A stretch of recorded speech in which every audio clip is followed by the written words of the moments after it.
এই ছেলেটা কে রে? একবার সরিও বললো না। আরে তোর তো ভাগ্য ভালো, ওর সাথে তোর কথা হয়নি। কখনো কাউকে ভালো কিছু বলেছে বলে তো আমার মনে হয় না। দেখলাম ক্লাসে একা একা বসে, কেউ সাথে কথাও বলে না। Excuse me. হ্যালো। জি আমি। আমার কলমটা পড়ে গিয়েছে। তো কি হয়েছে? তো উঠিয়ে দিন। আমি কলম উঠাবো? আচ্ছা থ্যাংক ইউ। ভালো থাকবেন আপু, আসি। এখানে থাকলে হয়তো কলম উঠাতে উঠাতে আমার পড়াশোনা আর হবে না। গাধা নাকি আমি? আপু? হ্যালো, আসসালামু আলাইকুম। কে? আমি তা তো জানি, কিন্তু কে আপনি? আমার পরিচয় জেনে আপনার কি হবে? আপনি আপনার পছন্দ মতো আমাকে একটা নাম দিয়ে দিন না। আশ্চর্য, আমি তো আপনাকে চিনি না, নাম কি করে দেব? চেনেন না চিনে যাবেন, কথা বলতে থাকেন, আস্তে আস্তে এমনিই চিনে যাবেন। আমি একজন অপরিচিত মেয়ের সাথে কেনই বা কথা বলবো? কারণ পরিচিত কেউ তো আপনার সাথে কথা বলে না। একজন অপরিচিত মানুষ আপনার সাথে কথা বলতে চাচ্ছে, তাতেও আপনার সমস্যা। ওয়েট, আপনি মেবি আমার ভার্সিটির কেউ, রাইট? যদি বলি হ্যাঁ। আচ্ছা, তা আপনি যদি আমার ভার্সিটির কেউ হয়ে থাকেন, তাহলে তো আপনাকে খুঁজে বের করে আমার বাম হাতের খেল। তাই নাকি? কিন্তু আপনার তো কোনো ফ্রেন্ডসই নেই, তাহলে আমাকে কিভাবে খুঁজে বের করবেন? তা অবশ্য ঠিক, কিন্তু চেষ্টা করলে তো সৃষ্টিকর্তাকে খুঁজে বের করা যায়, আর আপনি তো সামনে মাটির মানুষ। ওকে, তাহলে ডিল ডান। দেখি খুঁজে বের করুন। বাই। বাবা ডেকেছো?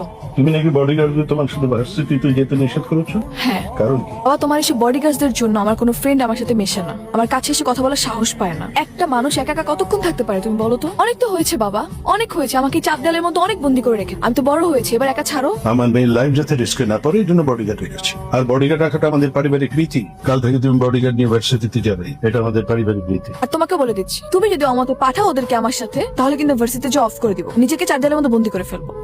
অনেক হয়েছে বাবা, আর কত? তোমার এসব অ্যারোগেন্ট বিহেভিয়ার আমি নিতে পারতেছি না। আমি তো একটা মানুষ, আমাকে একটা ছাড়ো প্লিজ, ভালো লাগে না আমার এইসব। কেসটা কি রান ভাই?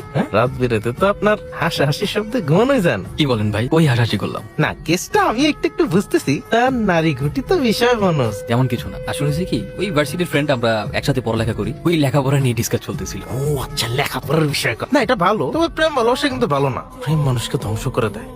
হ্যালো, কোথায় তুমি?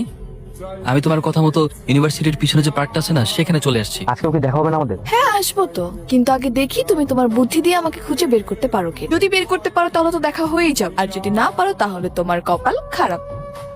তোমাকে কিন্তু ব্ল্যাক শার্টে আছে খুব হ্যান্ডসাম লাগতেছে। আমি কতদিন যাবত পাগলের মতো তোমাকে খুঁজতেছি। কেমন মানুষ তুমি? একবার জন্য সামনে আসতেছো না? শুধু শুধু ভয়েস শুনে কি তোমাকে ট্রিট করতে পারবো নাকি? এই এত আকুল হয়ে গেছো কেন আমাকে দেখার জন্য? হ্যাঁ, যখন সামনে থাকি তখন তো একটু পাত্তাও দাও না, ঘুরেও তাকাও না। এখন তো কি? হ্যাঁ, আমি যদি সত্যি সত্যি তোমাকে চিনতাম, তাহলে তোমার উপর থেকে আমার চোখ কখনোই সরাতাম না।